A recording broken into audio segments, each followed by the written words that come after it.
มีเอื่อยผู้หนึ่งไปเป็นอ่ะ เอื่อยผู้หนึ่งเพิ่นอยู่มุกดาหารอยู่มุกดาหารซึ่งก็เพิ่นขอความช่วยเหลือไปเป็นอ่ะเพิ่นก็โทรมาโดนเติบไปเป็นอ่ะคุยกันโดนเติบพอสมควรก็จับใจความได้ว่าเพิ่นก็เป็นคนสองชาติหรือชาติเดียวนั่นแหละชาติไทยแม่นเพิ่นเนาะเป็นคนไทยแม่เป็นคนลาวพ่อเป็นคนไทย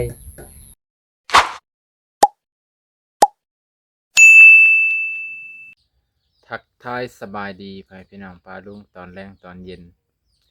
มื้อนี้ก็ฝนตกเบิดมื้อพ่อแม่พี่น้องบ่ได้เบิดมื้อดอกมันครึ้มเบิดมื้อเลยพ่อแม่พี่น้องไปไสก็ยากนะมื้อนี้ก็เลยก็ถือว่าเมื่อฝนสิตกแล้วก็บ่ได้ไปไสก็เฮาก็อยู่เรือนให้พี่น้องตอนแรงๆประมาณนี้ก็5 โมง 6 โมงแล้วใกล้สิฮอด6 โมงแล้วให้พี่น้องตอนค่ำแล้วฟ้าเสียงครึ้มทางฝนยังครึ้มอยู่ฟ้าเสียงห้องตอนแรกนี่น่าจะตกอีกเทื่อนึงให้พี่น้องเนาะจังได๋ก็ฝากพ่อพี่น้องเป็นกำลังใจให้พ่อพี่น้องขอบพระคุณหลายๆทุกกำลังใจเด้อวิวหน่อยก็สิลงเลยพ่อพี่น้องลงใน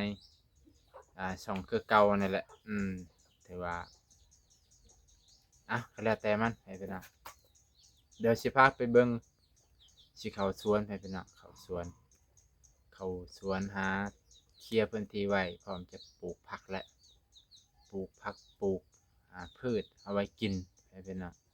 เพื่อฮอดเดือนเพิ่นเนาะเมษาบ่มีนาเนาะพฤษภาแล้วก็มีนามีข้าวให้พี่น้องฮอดยามฝนก็คือสิพืชพันธุ์ที่เฮาปลูกก็คือสิได้กินบางส่วนพวกพืชอายุสั้นก็อาจจะได้กินไวอายุยาวก็กินช้าแน่ไปพี่น้องก่อนสิไปก็เฮาไปเกลือไก่ก่อนให้พี่น้องตอนแรงๆเอิ้นไก่เข้าเรือนเข้าศาลก่อนฝนก็สิตกมื้อแรงถ้าฝนตกแรงอาจสิได้ไปหาจับเขียดจับนี่แหละพี่น้องจับเขียดจับอึ่งคือสิบ่มีดอกมีแต่เขียดละช่วงนี้พอได้เฮ็ดอยู่เฮ็ดกินไปพี่น้องเนาะซื้อหลายก็บ่ไหวพี่น้องมื้อหนึงก็เบิดเกือบ100บางเทื่อก็200ไปพี่น้องต้องซื้อว่ามันซื้อเป็นอาหารเราต้องซื้อวัตถุดิบมากผักขาหญ้าคิงซื้อไว้เดี๋ยวเห็นหลายคนแม่ๆเพิ่นก็คอมเมนต์ให้กำลังใจว่าการเฮ็ดอาหารให้ผู้เฒ่าก็ให้มีน้ำแกงให้เน้นน้ำแกงเยอะๆหลายๆเพื่อสิได้ให้พ่อเพิ่นสดก็แม่นอยู่ถูกต้องบ่าวน้องก็มักสดประเภทที่ว่ามีแกงแต่เฮาก็ยังเรียนรู้ในการเฮ็ดอาหารอันนี้คืออาหารพื้นฐานเฮาก็เฮ็ดได้อยู่แต่ว่าพวกแกงพวกนี้ก็ยันรสชาติมันบ่ค่อยโอเคนะแต่ว่าเฮาก็สิพยายามปรับปรุงแก้ไขให้เพื่อประหยัดงบซื้อวัตถุดิบมาเฮาก็มาเฮ็ดเองเนาะเดี๋ยวไปเอาหัวอาหารบ่แม่นหัวอาหารไปพี่น้องเข้าปลายของไก่มาเกลือก่อนนี่ไปพี่น้อง